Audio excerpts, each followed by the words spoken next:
The moment he walked into that boardroom and saw me sitting at the head of the table, his face went completely white.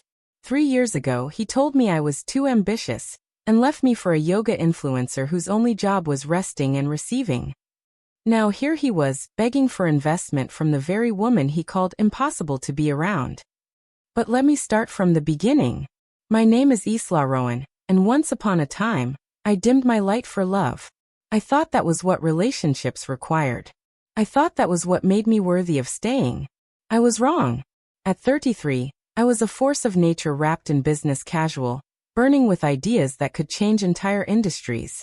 I had just completed the most challenging project of my career, a comprehensive marketing overhaul for a sustainability startup that had tripled their revenue in 8 months. The success felt intoxicating.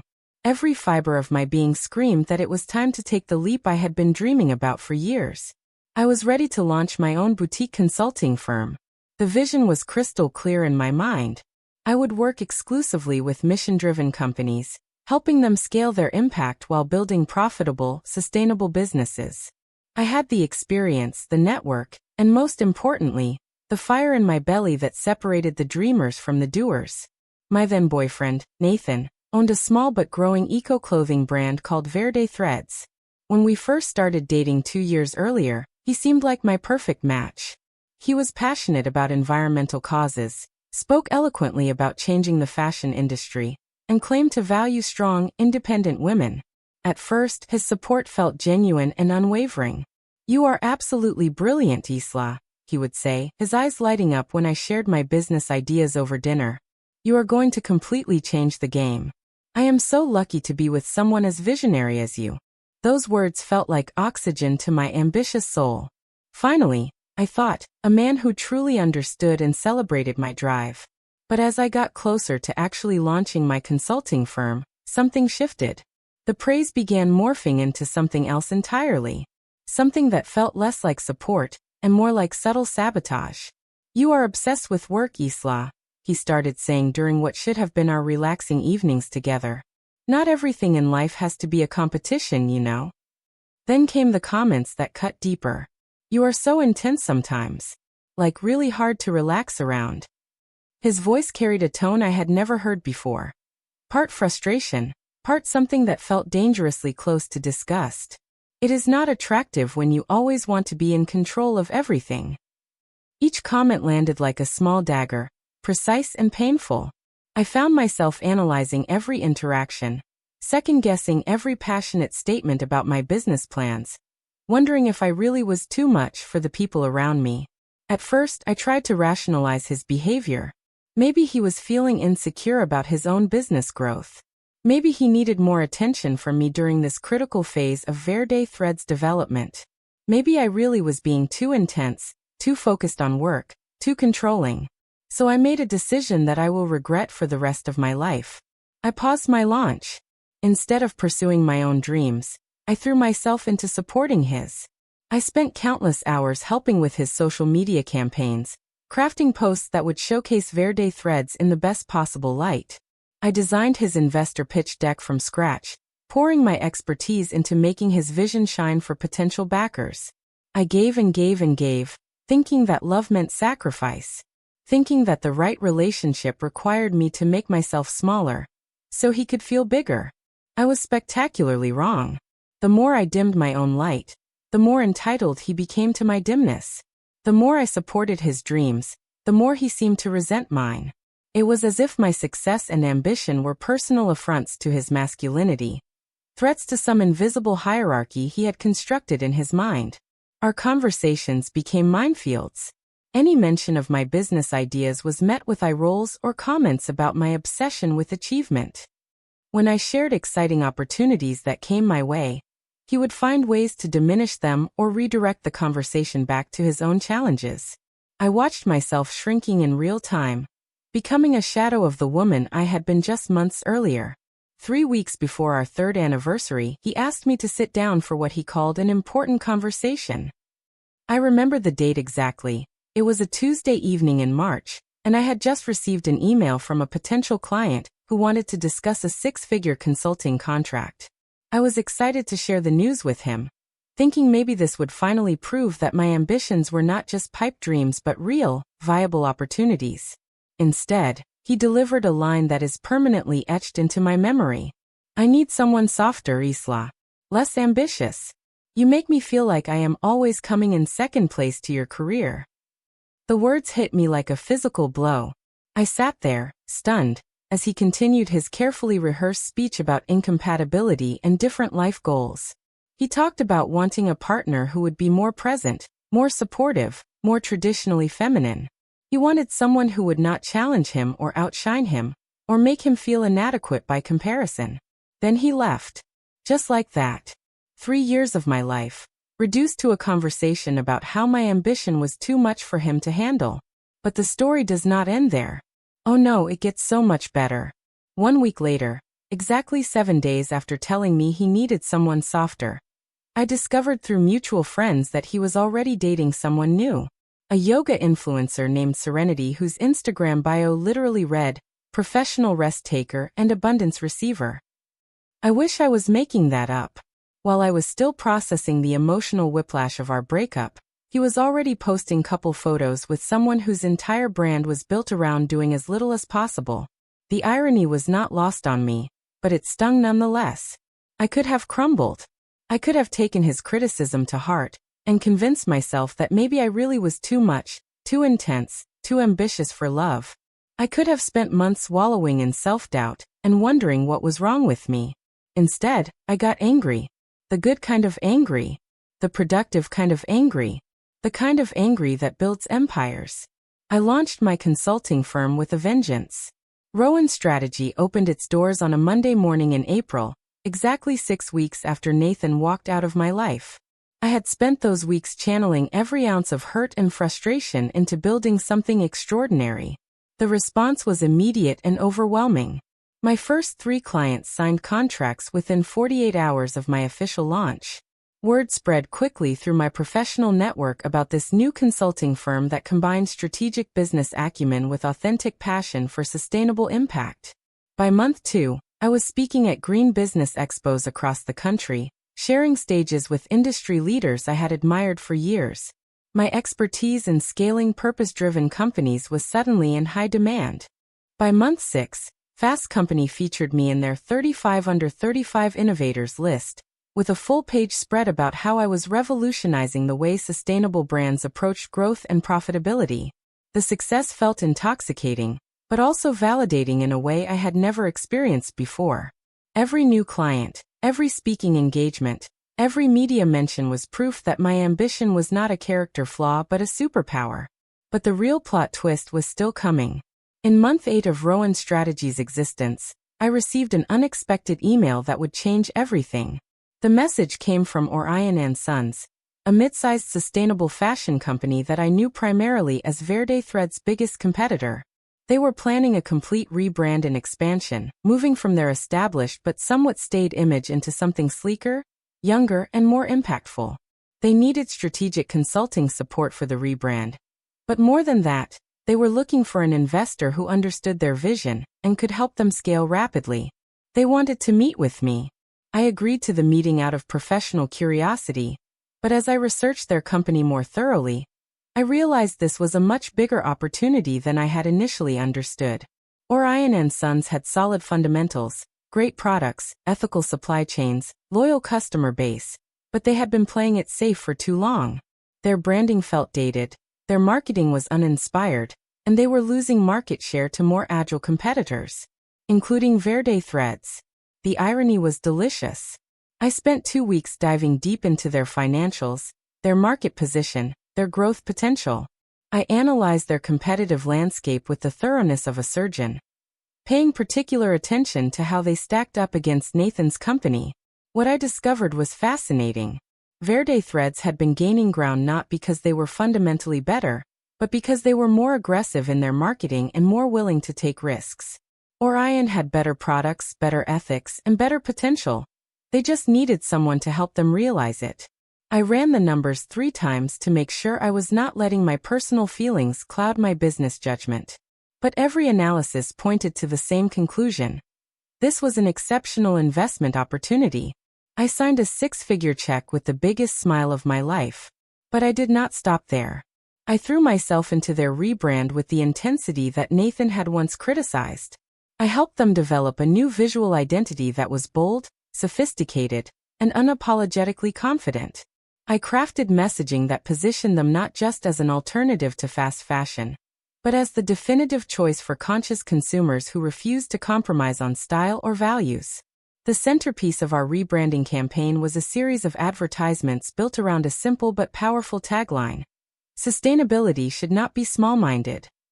The campaign featured striking imagery of successful, confident people, primarily women, who embodied the intersection of ambition and consciousness. The main advertisement showed a powerful woman in Orion's clothing, standing tall against a city skyline, her posture radiating confidence and determination. That woman was me. When the photographer suggested I model for the campaign, I initially hesitated. But then I realized how perfect it was. I was not just investing in this company. I was becoming the living embodiment of their brand values. The campaign launched with full force. Billboards appeared across major cities. Subway ads commanded attention during rush hour commutes. Social media takeovers dominated Instagram and TikTok feeds. And at the center of it all was my face, representing everything Nathan had told me was wrong with me. My ambition, my intensity, my refusal to be small. The timing could not have been more perfect. Nathan had scheduled Verde Thread's biggest product launch for the same month, complete with a splashy launch event at a trendy downtown venue. He had invested heavily in the event, bringing in influencers and industry media to showcase his latest sustainable fashion line. But when guests arrived at his launch party, they could not help but notice the massive Orion and Sons billboard visible through the venue's floor-to-ceiling windows. My face gazed down at his event, a constant reminder of the woman he had dismissed as too ambitious. According to friends who attended both events, Nathan tried to laugh off the coincidence. "She is doing the most as usual," he reportedly said with forced casualness when someone mentioned the competing campaign. But the cracks in his composure were showing fast. Within the first quarter after both launches, the market had spoken decisively. Orion's new line completely outperformed Verde Threads in every measurable metric. Sales numbers, social media engagement, press coverage, influencer partnerships. We dominated across the board. Buyers started switching from Verde Threads to Orion.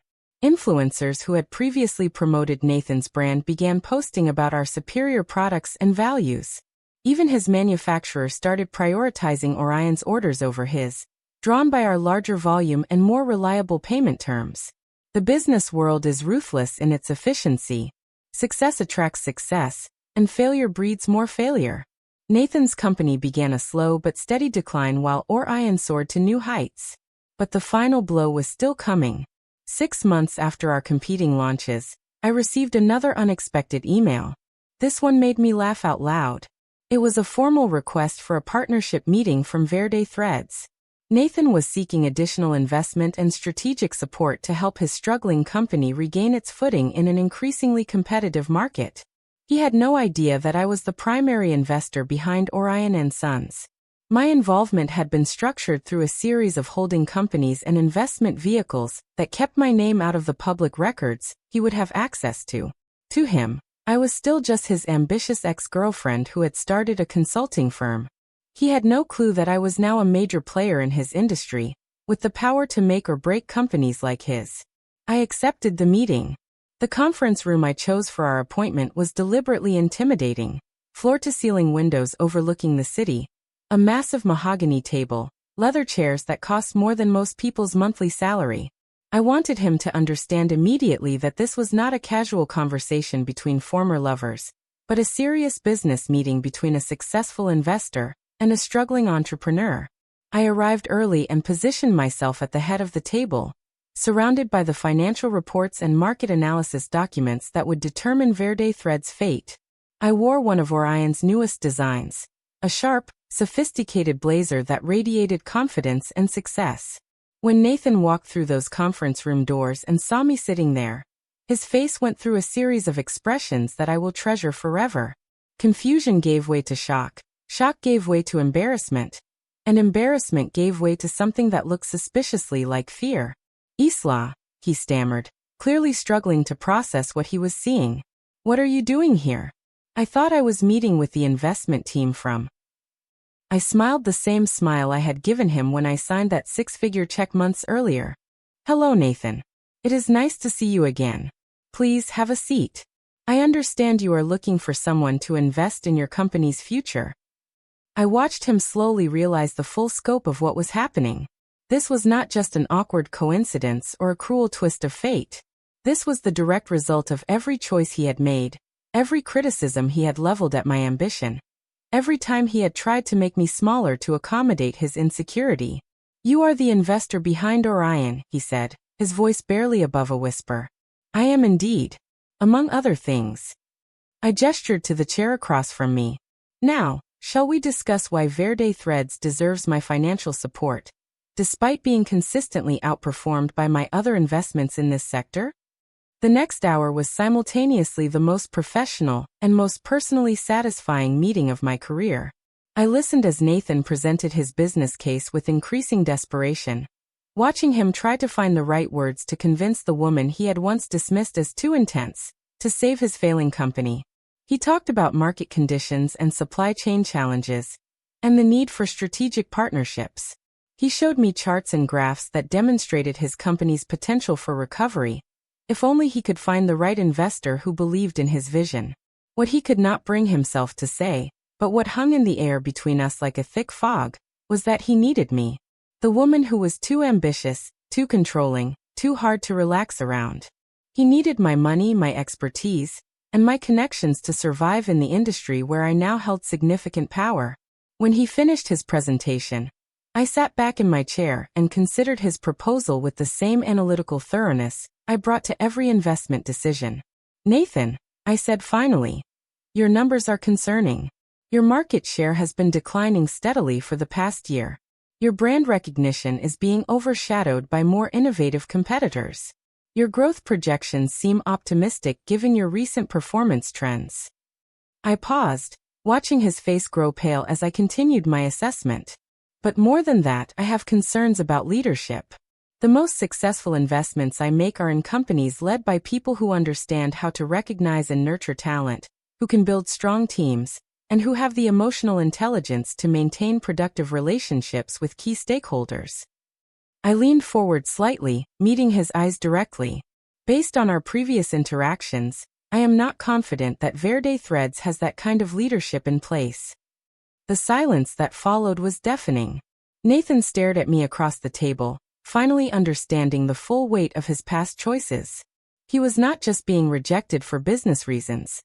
He was being held accountable for how he had treated someone who could have been his greatest ally. Isla, he started, but I held up a hand to stop him. This is not personal, Nathan. This is business. And from a business perspective, Verde Threads is not a good fit for my investment portfolio at this time.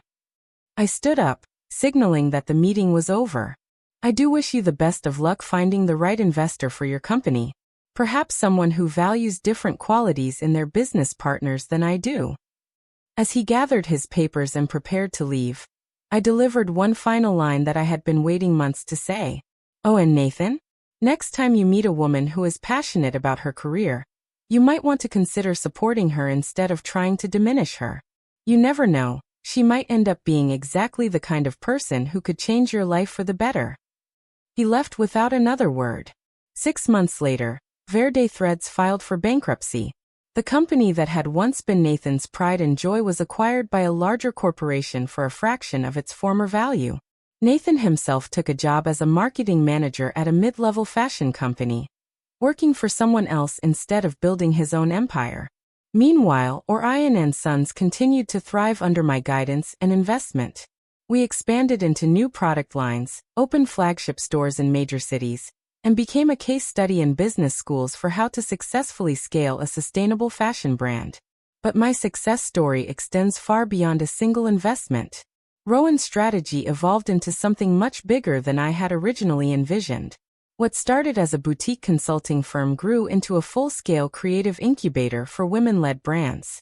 I began investing in female entrepreneurs across multiple industries, providing not just capital but mentorship, strategic guidance, and the kind of unwavering support I had once desperately needed.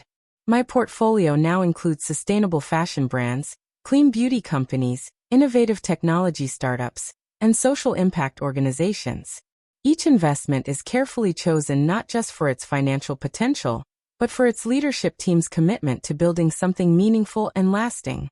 I speak regularly at entrepreneurship conferences and women's leadership events, sharing my story as proof that ambition is not a character flaw to be apologized for, but a superpower to be celebrated and channeled productively. The little girl inside me who was once told she was too much, now runs a multi-million-dollar investment firm, and has been featured on the covers of business magazines as an example of what is possible when women refuse to make themselves small. But perhaps the most satisfying part of my success is how it has redefined my understanding of relationships and love. I am now in a relationship with someone who celebrates my ambition instead of feeling threatened by it. Marcus is an environmental lawyer who works just as passionately as I do toward making the world better. When I get excited about a new investment opportunity, he asks thoughtful questions and offers insights that make my ideas stronger. When I have big wins, he celebrates them as enthusiastically as if they were his own. He has never once suggested that I am too intense or too controlling or too ambitious. Instead, he tells me regularly that my drive and passion are among the qualities that made him fall in love with me.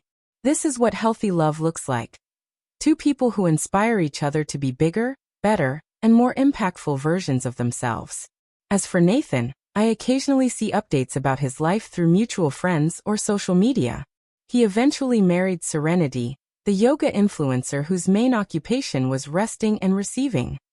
They seem happy in their own way, living a quiet life focused on what he would probably call balance, and what I would call settling for less than their potential. I harbor no ill will toward either of them. In fact, I am grateful for the role they played in my story. Nathan's rejection forced me to stop dimming my light for anyone else's comfort. It pushed me to build something extraordinary, and taught me that the right person will never ask you to be less than who you are meant to be. Sometimes people ask me if I ever regret how things ended with Nathan, or if I wish we could have found a way to make our relationship work. The answer is absolutely not. Nathan wanted someone softer, less ambitious, more willing to put his dreams ahead of her own. He found exactly what he was looking for, and I found something infinitely better. A life where my ambition is not just accepted but celebrated, where my intensity is seen as a strength rather than a flaw, and where I never have to make myself smaller to make someone else feel bigger. I am too busy building empires to shrink myself for anyone who cannot handle my shine. And that, I have learned, is exactly as it should be. The best revenge is not just success. It is becoming so successful that the people who once diminished you realize they had the chance to be part of something extraordinary, and chose to walk away instead. I chose to stay and build something beautiful. And I am just getting started. If this story inspired you to embrace your own ambition and refuse to dim your light for anyone, please subscribe to our channel for more empowering stories about women who chose success over settling. Your dreams are not too big, and your ambition is not too much. You just need to find the right people who will celebrate your greatness instead of feeling threatened by it.